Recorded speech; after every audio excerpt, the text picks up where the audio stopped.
Hi, this is Ryan O'Donnell, video editor for IGN.com and Wipeout fan for life. I'm here to give you the lowdown on Wipeout-Pure for the PSP.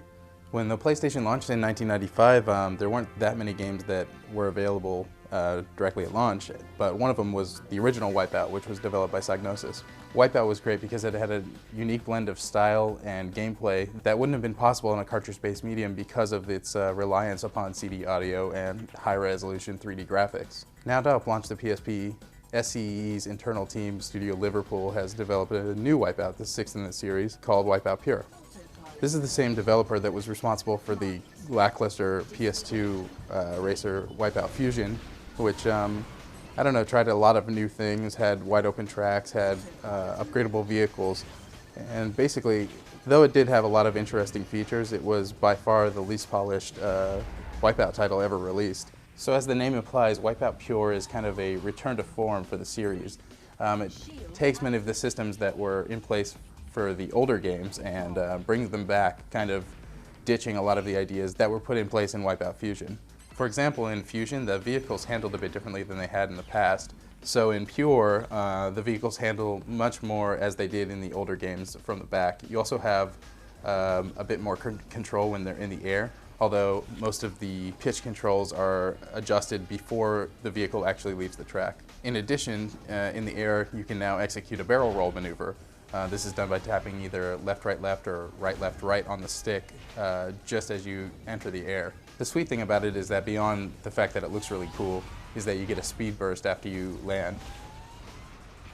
One of the changes that's a first for the series is that Studio Liverpool decided to remove pit lanes from the game entirely. I really enjoyed this change as it kind of speeds up the gameplay. It's one less thing you have to think about. Because now, when your energy's running low, you can just decide to discard a power-up as you always could, except now you are given health back for it. So there's a new strategy where, you know, even though power-ups are random, you can decide to keep it or get rid of it depending upon how low your energy is or how awesome the weapon is and, you know, whether you need it at that exact moment.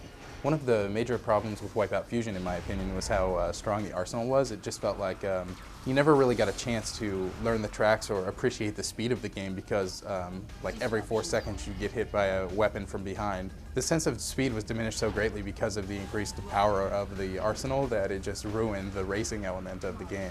While the arsenal is quite powerful in Wipeout Pure, it's not overly so to the extent of that seen in Wipeout Fusion. This makes it one of the most fulfilling arsenals in Wipeout history, for sure. The game has pretty standard modes that any Wipeout fan will be used to instantly. You can race in a single race, a tournament, a time trial, or in free run. Single races are exactly what they sound like. You just choose a vehicle, choose a class, and choose a track, hop right in and try to beat one of 8 opponents to win a gold medal. Tournament mode requires that you finish either 4, 8, or more races consecutively in a tournament-style ladder. My only complaint is that there's going to be one ship who, score-wise, is right behind you, and so it's going to be a constant battle between you and he, basically.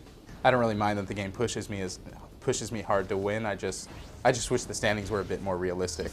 I mentioned classes. There are 5 in this game.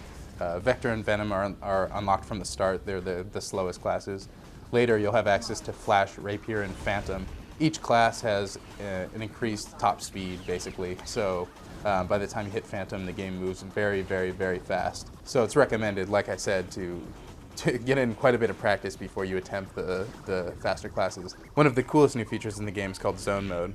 It requires that you race around a circuit over and over again. This circuit is only adorned with speed pads. There are no weapon pickups on it and no other racers. It's just you versus the track. As you continue to go around lap after lap, you'll also be making your way through zones, which are like small lap fragments. As the zone counts up, the speed of the race increases as well. So after you've made it to around zone 15 or 20, the game is absolutely flying.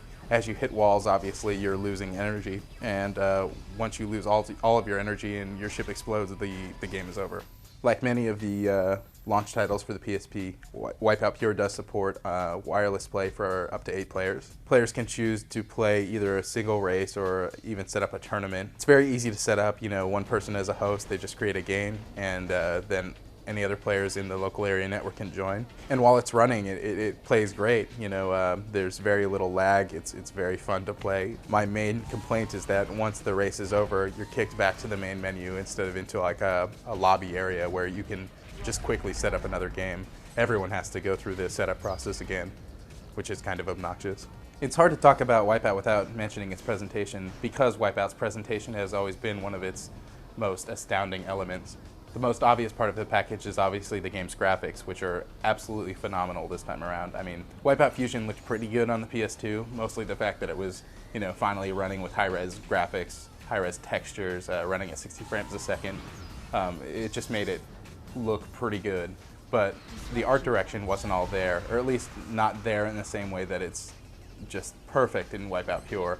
The level design is magnificent. Many of the tracks take place in these giant futuristic metropolises with, you know, neon signage everywhere that just glows with this beautiful bloom effect. It just looks wonderful. Lens flares everywhere. Sometimes when you go into a tunnel, as you're coming out, the outside will look over-brightened and just like completely white until you get outside and it kind of dims appropriately.